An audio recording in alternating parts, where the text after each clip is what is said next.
Thanks to this prolonged drought that was on the world, as testified from literature in all directions there, the religious observances had degenerated into rites of desperate and bloody nature to make the waters run, to bring prosperity, to bring fertility to the land, and so forth. It was a time of famine. Remember, the whole story of Abraham, the background, the first of the labors of Abraham, the plagues of Abraham was famine. Abraham made himself very unpopular. For that reason, he would be an ideal substitute for the king for the sacrificial rites. The king was responsible for the prosperity and fertility of the land as he was for the victory of the army. When those failed, he was supposed to be put to death. Even when they didn't fail, every 30 years at the said festival, he had to be put to death, supposedly to renew his strength. But he found a substitute, and there's a lot said about these substitutes. And we're told that Abraham went through this routine too, that he was rescued at the last minute, rescued by an earthquake. The moment he is rescued, the angel takes him up to heaven, and then the angel shows him a picture. He draws the whole thing for him on this round picture and points it out to him and says, when you get back to earth, you make a duplicate of that, you see. Well, he shows him this diagram of the cosmos, and it looks like our facsimiles, and of course we see in it the hypocephalus, what it is. Then Pharaoh ordered all his court, 365 nobles, to bring their children to the court and had Abraham sit on the throne and teach them about the sun and the stars. See? And so it says here, facsimile 3, where Abraham, seated upon the throne of Pharaoh, is discoursing upon the heavens. Now here's an interesting thing. That figure on the throne is Osiris. Well, of course he's Osiris. He has to be. Abraham would have to be Osiris in that capacity, and he is the king. But how it begins with the figure 1. Osiris is lying on the couch, and he cries out, come to my aid and rescue me. When he reaches the depths, at the last extremities, he cries out, and then the angel of the Lord comes to deliver him. Now, this is Horus, you'll notice. He is the Horus hawk, and always the son of Osiris is Horus. Horus comes in the form of a hawk and rescues him and takes him up, and he delivers him, and then he takes him on a guided tour through the heavens. And before you receive your final throne, you have this tour of the universe, and you see all this stuff, and then in the final scene, you mount the throne. This is what you do. You come out in glory. And so this is the theme, and is exactly, of course, the sequence that we follow in the Pearl of Great Price. Similes 1, 2, and 3 in that order. And so, at the great temple of Dendara, you find way up on the roof the resurrection complex. And there, what do you find but the themes of this Osiris myth? A sacrifice, a revelation of the cosmos, followed by coronation. It began with the drama of the passion or the sacrificial death of Osiris. But the hawk is bestirring him here. But here you notice, instead of him on the lion couch, is the disc arising, but it's not the solar disc.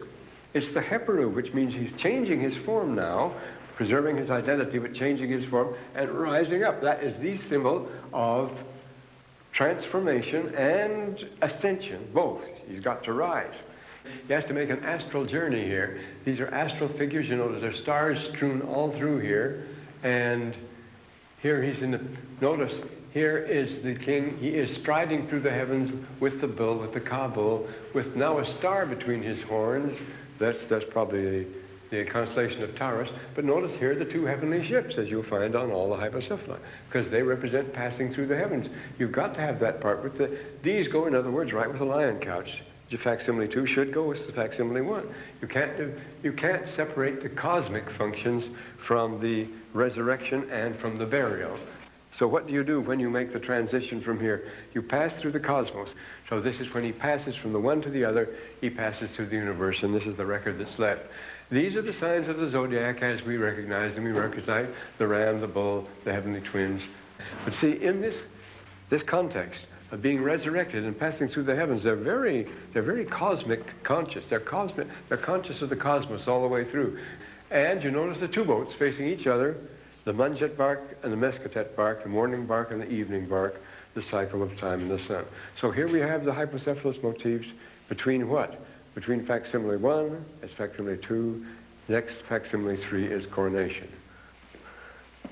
Now we emerge directly from the passage room with the celestial room, the passage through the kingdoms, the passage through the cosmos rather, not the celestial, to a coronation. We would say facsimile number 3. This is the king on his throne, and all of these are typical coronation figures celebrating him, endowing him with the things he needs and so forth.